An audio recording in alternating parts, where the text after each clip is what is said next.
할렐루야.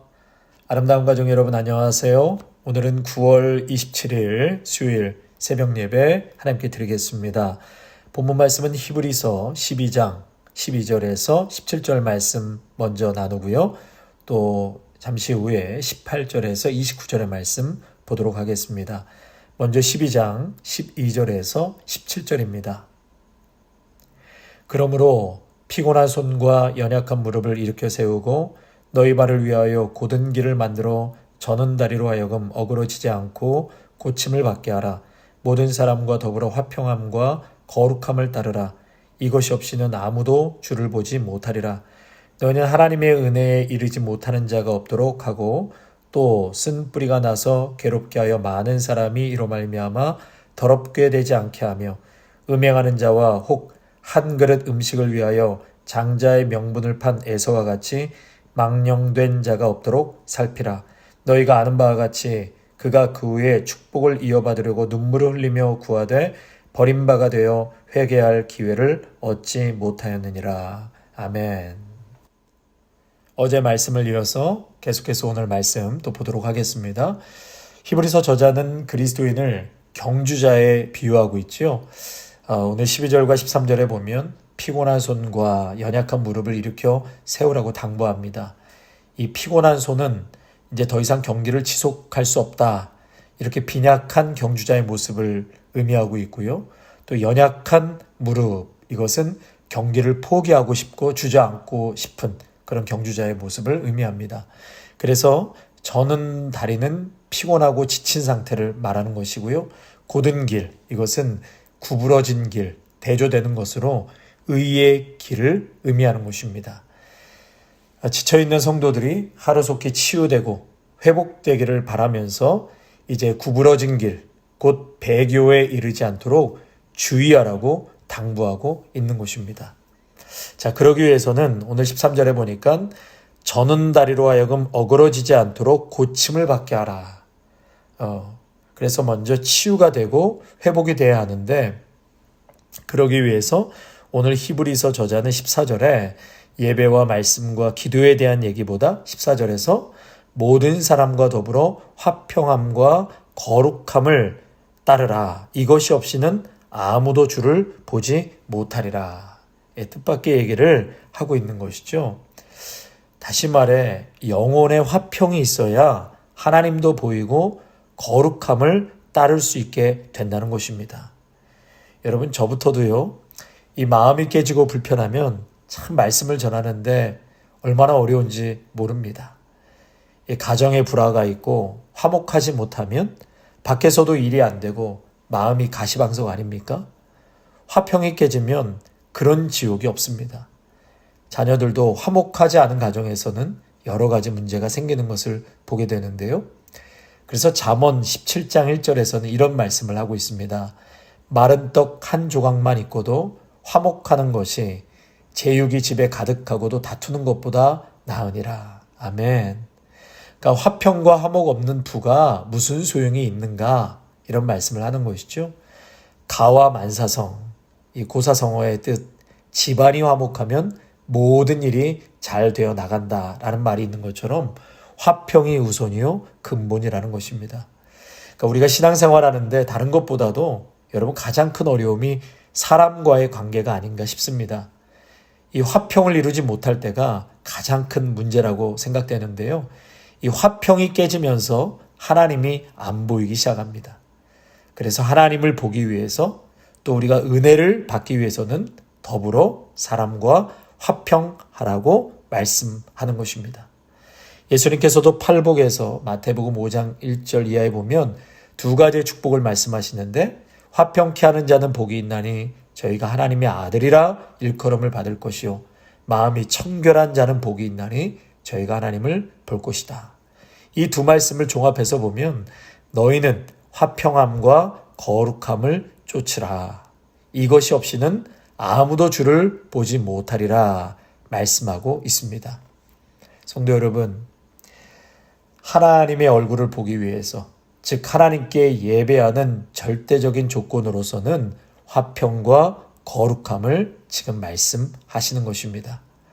반대로 화평과 거룩함이 깨지는 순간 주를 볼 수 없게 된다는 것. 그렇기 때문에 하나님께 온전한 예배를 드리기 위해서는 화평과 거룩함이 우선입니다. 이것은 해도 되고 안 해도 되는 것이 아니라 우리가 주님을 보기 위해서 또 은혜 받기 위해서 하나님께 온전한 예배를 드리기 위해서는 반드시 사람과 화평하시기를 바랍니다. 15절에 보니까 너희는 하나님의 은혜에 이르지 못하는 자가 없도록 하고 또 쓴뿌리가 나서 괴롭게 하여 많은 사람이 이로 말미암아 더럽게 되지 않게 하며 너희들 가운데 쓴뿌리가 나서 이로 인하여 많은 사람이 해를 입는 일이 없도록 하라. 여러분 여기서 쓴뿌리라는 말은 신명기 29장 18절에도 있는데요. 회중 가운데 있는 다시 말해 쓴 열매를 맺는 사람이 있다는 것입니다. 이런 사람은 단 열매를 맺지 않고 쓴 열매를 맺기 때문에 많은 사람들에게 해를 입힌다는 것이죠. 이런 사람을 예로서 오늘 말씀에 음행을 하는 사람이 언급되어 있어요. 또 에서와 같이 장자의 명분을 판 사람이 언급되어 있습니다. 여기에서 에서와 같은 사람이란 에서가 장자의 명분을 값어치 없는 것으로 여기지 않았습니까? 그것을 동생에 팔아버렸습니다. 그것을 영원히 잃어버린 것처럼 예수를 믿어 구원받은 사람이 그 구원을 값어치 없는 것으로 여기고 스스로 차버려서 구원을 영원히 잃어버리는 사람을 말하는 것입니다. 그러니까 이런 사람을 16절에서는 망령된 자가 없도록 살피라. 망령된 사람이라고 말하는 것입니다. 계속해서 18절과 29절의 말씀 또 우리 이어서 보도록 하겠습니다. 18절과 29절입니다. 너희는 만질 수 있고 불이 붙는 산과 침침함과 흑암과 폭풍과 나팔 소리와 말하는 소리가 있는 곳에 이른 것이 아니라 그 소리를 듣는 자들은 더 말씀하지 아니하시기를 구하였으니 이는 짐승이라도 그 산에 들어가면 돌로 침을 당하리라 하신 명령을 그들이 견디지 못함이라. 그 보이는 바가 이렇듯 무섭기로 모세도 이르되 내가 심히 두렵고 떨린다 하였느니라. 그러나 너희가 이른 곳은 시온산과 살아계신 하나님의 도성인 하늘의 예루살렘과 천만 천사와 하늘에 기록된 장자들의 모임과 교회와 만민의 심판자이신 하나님과 및 온전하게 된 의인의 영들과 새 언약의 중보자이신 예수와 및 아벨의 피보다 더 나은 것을 말하는 뿌린 피니라. 너희는 삼가 말씀하신 이를 거역하지 말라. 땅에서 경고하신 이를 거역한 그들이 피하지 못하였거든. 하물며 하늘로부터 경고하신 이를 배반하는 우리일까 보냐. 그때는 그 소리가 땅을 진동하였거니와 이제는 약속하여 이르시되 내가 또 한 번 땅만 아니라 하늘도 진동하리라 하셨느니라. 이 또 한 번이라 하심은 진동하지 아니하는 것을 영존하게 하기 위하여 진동할 것들 곧 만드신 것들이 변동될 것을 나타내심이라.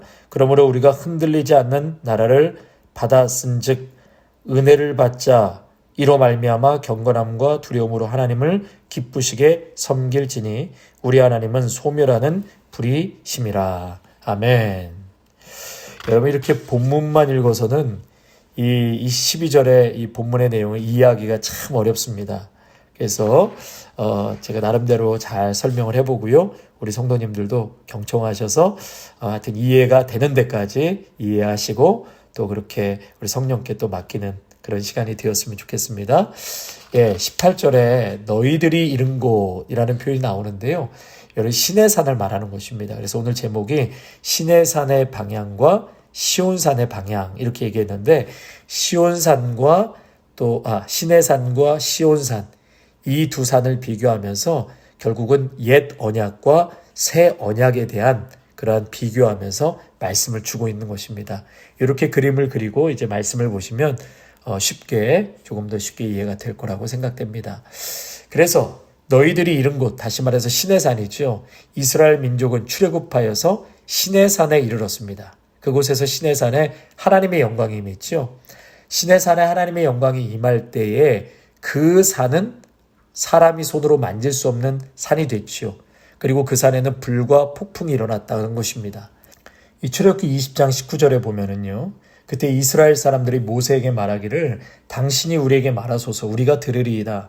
하나님이 우리에게 말씀하시지 말게 하소서 우리가 죽을까 하나이다. 이 얘기는 하나님의 임재가 있는 곳에는 사람이 감히 하나님의 임재 안에 거할 수가 없죠. 죽게 되어 있습니다. 그래서 모세가 대언해 달라는 것입니다.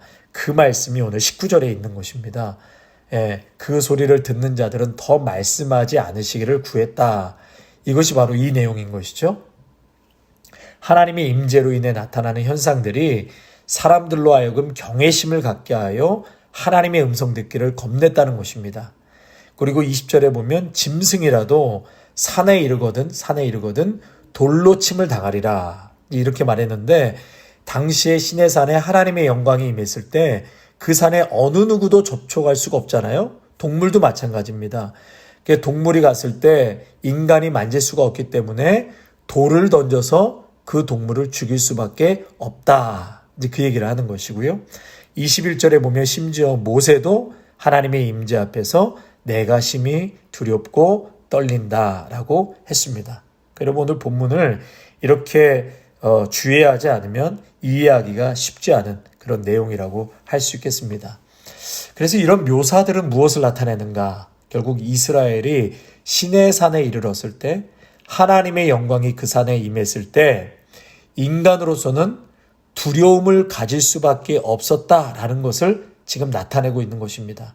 다시 말해서 옛 언약을 맺을 때에 이스라엘 백성들이 그렇게 하나님 앞에서 두려워 떨었다는 것이지요. 하지만 이제 시내산이 아닌 우리는 시온산, 새 언약을 받은 우리다. 그러면서 여기에 좋은 소식이 있다라고 말하고 있는 것입니다.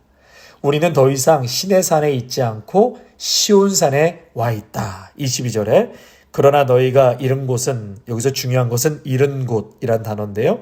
시온산과 살아계신 하나님의 도성인 하늘의 예루살렘과 천만 천사와 이게 또 무슨 말씀인가 보면은요. 자, 그러나 너희가 이른 곳은 이른 곳 중요한 단어인데요. 여러분이 나아가 다다른 곳. 이 말은 이제 그리스도 안에서 누구나 하나님께 담대히 나아갈 수 있게 되었다. 이 얘기를 하는 것입니다. 이게 이른 곳, 다다른 곳. 하나님께 담대히 나아갈 수 있게 되었다. 같은 뜻입니다. 자, 그래서 4장 16절에 보면 히브리서 4장 16절에 은혜의 보좌 앞에 담대히 나아갈 것이니라. 또 7장 25절에 그러므로 자기를 힘입어 하나님께 나아가는 자들을 온전히 구원하실 수 있나니. 또 10장 22절에 보면 참 마음과 온전한 믿음으로 하나님께 나아가자. 예수 그리스도로 인해서 이제는 담대히 은혜의 보좌 앞에 나아갈 수 있게 됐다. 더 이상 두려움과 떨림으로 하나님 앞에 나아가는 것이 아니다. 자, 우리가 시온산에 도달하게 되면 우리는 무엇을 발견하게 되는가? 22절에 보니까 산과 하나님의 도성을 발견하게 된다. 여기서 하나님의 도성인 예루살렘을 말하고 있습니다.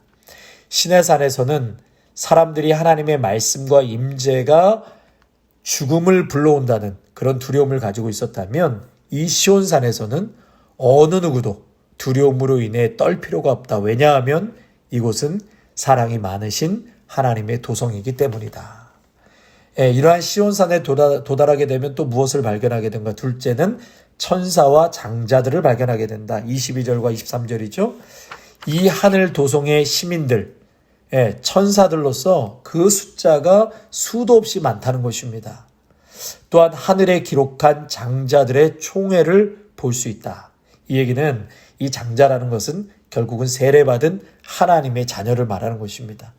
진정한 장자이신 예수께 속하게 된 사람들, 생명책에 기록된 이들을 장자로 말하는 것이고요. 그들이 저 천국에서 총회, 거룩한 천상의 회의를 하고 있다. 이렇게 말할 수 있겠습니다. 그래서 천사들과 장자들은 하나님의 도성에서 기뻐 노래하고 신나게 춤을 추며 파티와 축제들이 끊이지 않고 하늘에서 열리고 있다. 여러분, 이 흥겨운 분위기가 인간의 시간과 공간으로 이어져 내린 것이 뭘까요? 그것이 바로 예배인 것입니다. 그래서 우리 예배의 자리는 축제가 되어야 하는 것이죠. 하나님 앞에 우리가 회개와 참회로도 나아가지만 우리의 죄를 대속해 주시고 우리를 구원하여 주신 예수님 앞에 기쁨과 감사와 정말 축제와 같은 예배로 하나님 앞에 나아가는 것입니다. 자, 세 번째로요. 이렇게 시온산에 도달하게 되면 세 번째로 발견하는 것은 심판자와 의의 영들을 23절에 그러니까 심판자 시온의 법정에서는 오직 한 가지 판결밖에 없다는 것이죠. 그 판결이 뭐죠? 무죄밖에 없다는 것입니다. Not guilty. 여기에 들어온 사람들은 중간 관문인 대제사장 예수님을 거쳐왔기 때문에 다 거룩하게 된 자들인 것입니다. 의인된 자들, 의인으로 여겨주신 것이죠. 죄인인데 의인으로 여겨주신. 그래서 우리는 다 무죄가 되었다. 예수님 때문에.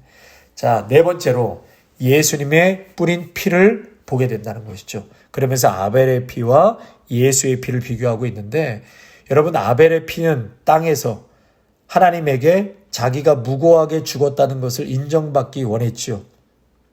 그래서 그에 따른 심판을 아벨은 호소했지만 예수가 흘린 피는 역시 억울하게 죽었지만 그 피는 아벨의 피와 전혀 다른 것이죠. 죄 씻음이 있는 피고 용서와 하나님과의 평화를 가져다 준 희생과 뿌린 피이니까 아벨의 피와는 비교할 수 없는 더 월등한 그런 피라는 것을 말하고 있는 것입니다. 그래서 25절에 보면 너희가 삼가 말하신 자를 거역하지 말라. 여기서 말하신 자는 하나님이시죠. 과거의 시내산에서 경고한 하나님을 이스라엘 조상들이 피하지 못했는데 하물며 너희들이 지금 하늘에서 경고하시는 하나님을 피할 수 있다고 생각하느냐. 과거 시내산에서는 땅이 흔들리는 지진이 있었는데 앞으로 다가올 심판의 때에는 땅만 흔들리는 것이 아니라 하늘까지도 흔들리는 일이 있을 것인데 이때 세상의 모든 만물들이 다 흔들리겠지만 흔들리지 않는 것 단 하나가 있는데 그것이 바로 하나님의 나라다. 28절에 흔들리지 않는 나라, 하나님의 나라. 우리가 진동치 못할 것을 받았은즉. 여러분 그래서 흔들린다는 말은 지금 이 편지를 받아보는 사람들에게 주는 경고의 말씀이라고 할 수 있습니다. 지금 신앙이 흔들려서 교회에서 떨어져 나가려고 하는 사람들이 있는데 그렇게 흔들리면 안 된다는 것입니다. 흔들리지 말아야 한다는 것입니다. 앞으로 심판 때에는 땅과 하늘의 모든 것이 다 흔들리는 일이 있을 것인데 그때 영원히 흔들리지 않는 하나님의 나라에 붙어 있어야지 그렇지 않으면 다 멸망당하는 심판을 받게 된다는 것입니다. 그래서 히브리서 저자는 12장 28절에서 이렇게 권면하죠. 그러므로 우리가 진동치 못할 나라를 받았은즉 은혜를 받자. 이로 말미암아 경건함과 두려움으로 하나님을 기쁘시게 섬길지니. 하나님을 두려움과 또 어떤 마음이요? 경건함과 두려움으로 하나님을 기쁘게 섬겨야 된다는 것입니다. 과거 유대인들처럼 하나님에 대해서 두려운 마음을 과도하게 갖는 것도 문제지만 하나님의 무서운 심판에 대해서 두려운 마음이 없어서도 안 된다는 것입니다. 끝으로 29절의 말씀 보시겠습니다. 우리 하나님은 소멸하는 불이심이라. 우리 하나님은 소멸하는 불이다. 이 말씀은 하나님의 불은 정결케 하는 동시에 삼켜버리고 깨끗게 하십니다. 하나님의 말씀도 양날을 가지고 있다고 했죠. 베어버리기도 하고 구원하기도 한다. 그래서 히브리서 저자는 이 말씀을 듣는 우리 모두에게 다음과 같은 결정을 촉구하고 있는 것입니다. 뒤로 물러가 침륜에 빠질 것인가 아니면 믿음을 가질 것인가. 거룩한 산의 연기와 소음에 질려 두렵고 힘없이 후퇴할 것인가 아니면 우리가 믿는 도리를 굳게 잡아 긍휼하심을 받고 때를 따라 돕는 은혜를 얻기 위하여 은혜의 보좌 앞에 담대히 나아갈 것인가. 결정은 우리의 몫이라고 말하고 있습니다. 사랑하는 성도 여러분, 불은 양면성을 가지고 있습니다. 다시 말해 회개가 없는 진정한 회복은 없는 것이고, 내 안에 어둠의 것들을 태우지 않으면 온전하고 거룩한 하나님의 사람이 될 수 없습니다. 나는 죽지 않고 성령의 불만 받고 싶다. 나는 죽지 않고 은혜만 받고 싶다. 이 아니라는 것이죠. 내 안에 나는 죽고 오직 예수 그리스도만 사는 믿음의 성도들이 되시기를 축원합니다. 내 안에 있는 어둠의 영의 역사들은 다 성령의 불로 태워질 줄로 믿습니다. 하나님의 불은 소멸하는 불이라고 하셨습니다.